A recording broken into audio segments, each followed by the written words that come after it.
A woman who has already reached menopause suddenly starts bleeding again. Is it normal?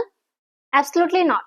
Postmenopausal bleeding should always be considered endometrial cancer until proven otherwise. In today's class, I'll explain endometrial cancer from basics to advanced in the easiest way possible.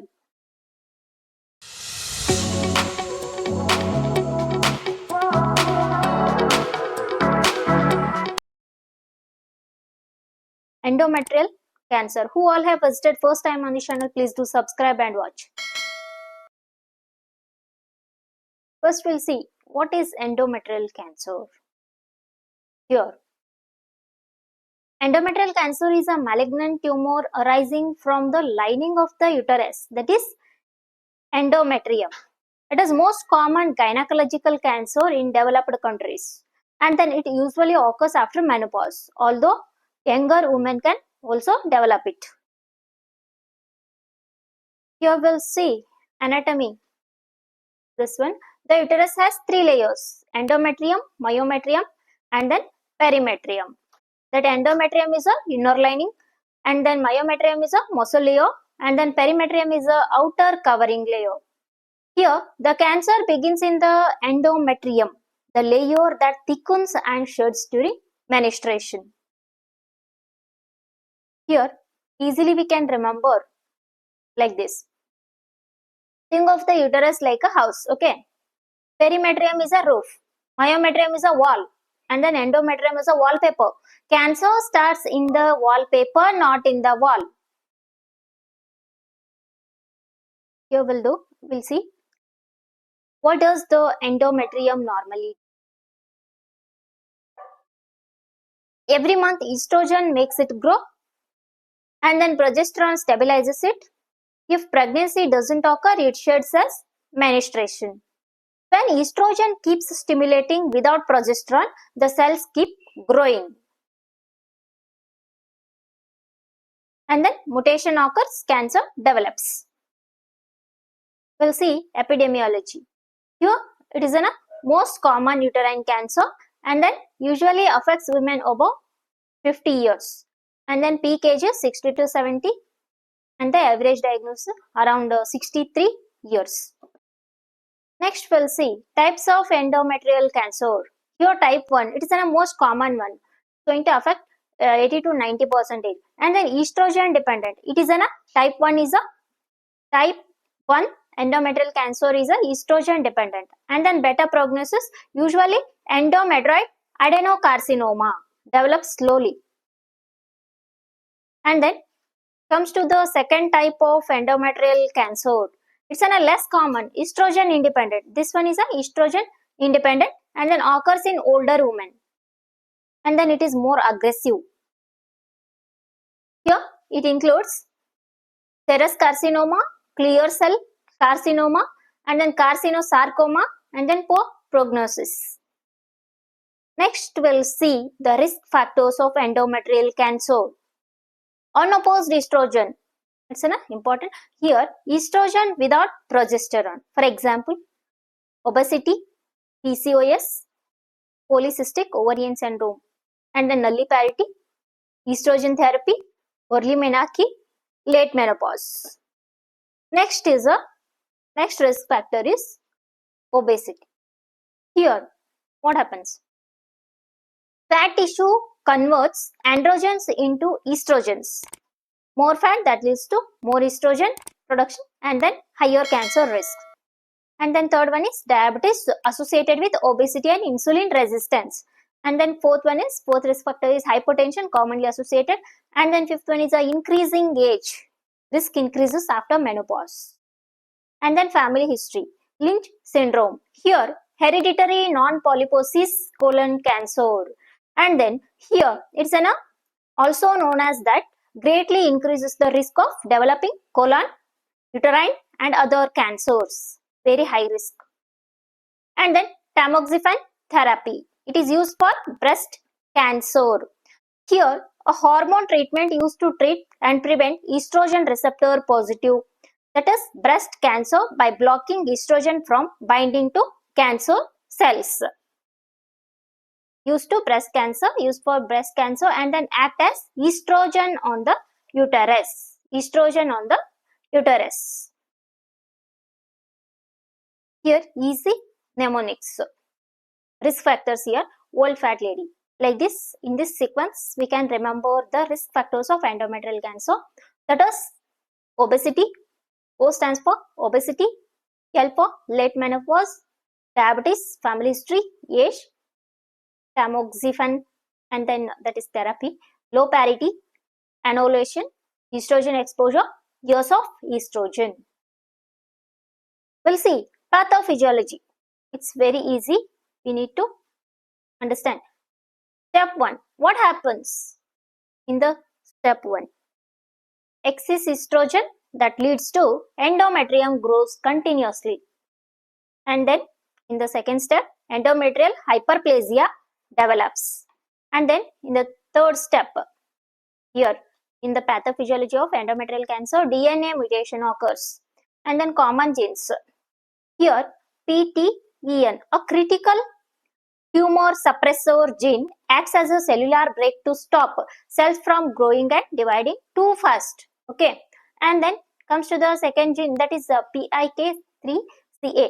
That is, this gene provides instructions for making the P110 alpha protein.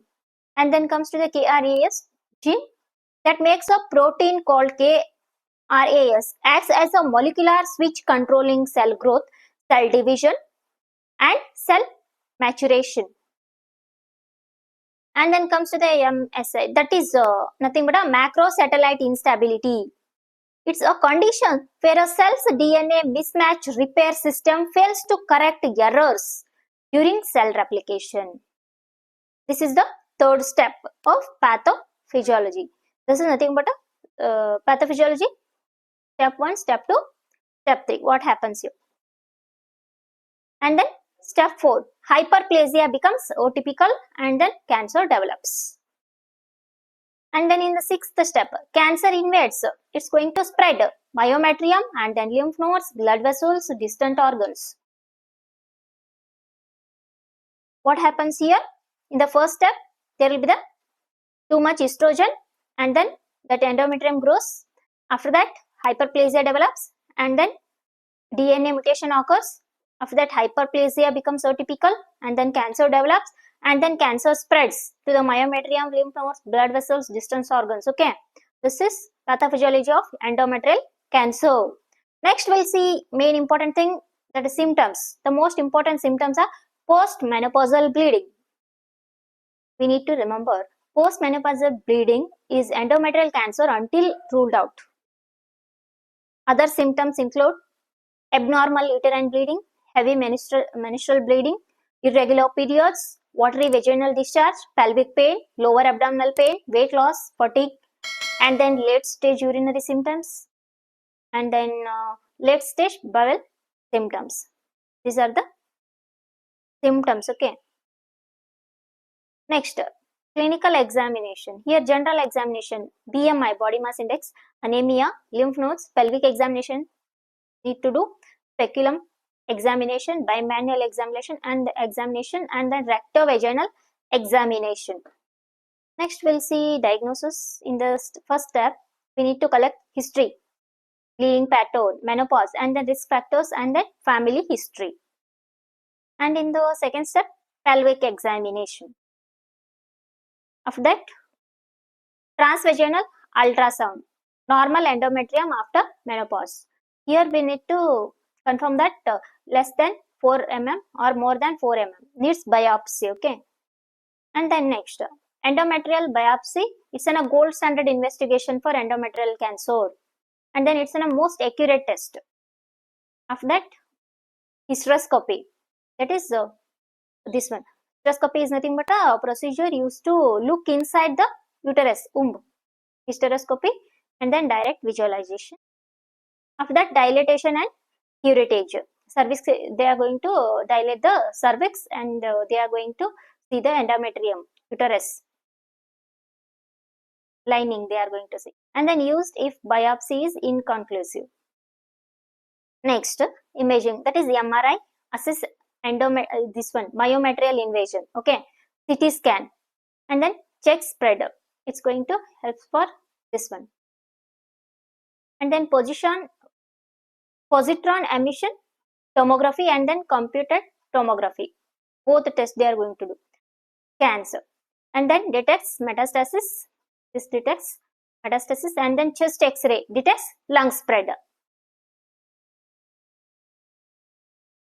Next, histological types. Here, endometrial, serous, clear cell, mucinous, mixed, or carcinosarcoma. Histological types. Next, staging. That is International Federation of Gynecology and Obstetrics. In the first stage, cancer confined to uterus, excellent prognosis. And then second stage, cervical stromal invasion. And then in the third stage, local spread ovaries, and then ovaries, fallopian tubes, vagina, and then lymph nodes is going to spread in the third stage. And then fourth, to the bladder, rectum, distance metastasis, lungs, liver, and bone. And then here, easy memory trick, we can remember first uterus, after that cervix, pelvis, and then distant organs. Next, we'll see main important part of this topic is treatment. Endometrial cancer treatment. Surgery, main treatment, total hysterectomy.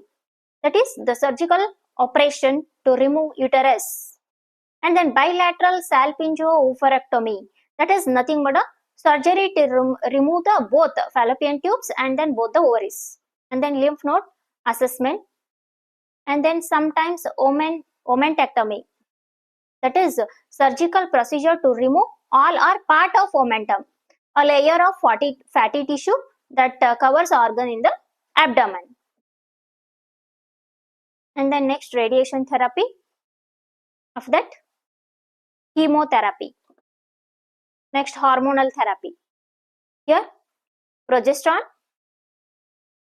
levonorgestrel IV, medroxyprogesterone, that is used in young women wishing fertility, and then low grade diseases. Next, targeted therapy. Okay, here pembrolizumab, that is a targeted type of immunotherapy called an immune checkpoint inhibitor.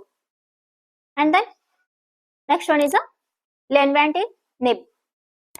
It is an oral targeted therapy medication that acts as a kinase inhibitor to block cancer, to form inhibitor to block cancer cell growth and stop tumors from forming new blood vessels. And then for advanced or recurrent disease in selected patients. This is a targeted therapy. It's a type of immunotherapy. And then next we'll see the complications. Anemia, infertility, and then recurrence, reoccurring. And then lymphedema, metastasis, spreading, and then pulmonary embolism, death in advanced disease. These are the complications. Next, nursing management. Here we need to assess, monitor bleeding, pain assessment, and then vital signs. We need to check nutritional status and then emotional status. After that, nursing diagnosis. Here, risk for bleeding, acute pain, and then anxiety, knowledge deficit, and then risk of infection. These are the nursing diagnosis. Care plan we need. And then nursing interventions. Monitor vaginal bleeding, maintain IV fluids if needed, and then has to manage pain, post-operative wound care, early ablation, deep breathing exercise has to be there, monitor urinary output, prevent infection, provide emotional support, educate regarding follow-up. These are some of the nursing interventions. Next, patient education. We have to educate the patient about maintain healthy weight, exercise regularly, control diabetes, control hypertension, report any abnormal bleeding immediately, attend follow-up visits, and then take medications correctly, avoid smoking, and then healthy diet has to be there. Next, prognosis. Here, stage 1 is excellent. 5 years of survival greater than 90%. And then stage 2, it's in a good. Stage 3, moderate. Stage 4, poor prognosis. Early diagnosis saves lives. Next, we'll see this one, revision. Most common symptom of endometrial cancer is postmenopausal bleeding. And then gold standard investigation or diagnosis is endometrial biopsy. Okay. First initial imaging, that is transvaginal ultrasound. Next here, main treatment is total hysterectomy with bilateral salpingo-oophorectomy. Removing this one, uterus and then both fallopian tubes and also both ovaries. Most common risk factor is unopposed estrogen. And then most common histological type is endometrial adenocarcinoma. Here university exam questions are given, I have given. Again. And then at last conclusion, endometrial cancer is one of the most treatable gynecological cancer when detected early. Any postmenopausal bleeding should be evaluated promptly. Understanding the risk factors, recognizing early symptoms, performing timely investigations, and provide appropriate treatment and nursing care can significantly improve patient outcomes. If you like this video, please do subscribe. Thank you for watching.